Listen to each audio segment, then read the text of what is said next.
তিন দফা দাবি আদায়ে সারা দেশে এমপিওভুক্ত স্কুল, কলেজ, মাদ্রাসা এবং কারিগরি শিক্ষা প্রতিষ্ঠানে শিক্ষকদের কর্মবিরতি অব্যাহত রয়েছে।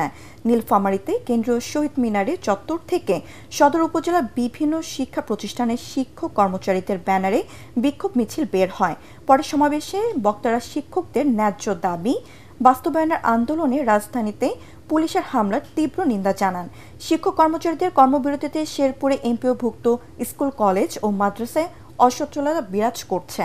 সোমবার থেকে অনির্দিষ্টকালের এই কর্মবিরতি শুরু হওয়ার পর শিক্ষকরা শিক্ষা প্রতিষ্ঠানে আসলেও ক্লাসে যাননি। পটুয়াখালী, কলাপাড়ায় মানববন্ধন করেন এমপিওভুক্ত শিক্ষকরা। সকালে কলাপাড়া প্রেস ক্লাবের সামনে এই মানববন্ধন অনুষ্ঠিত হয়।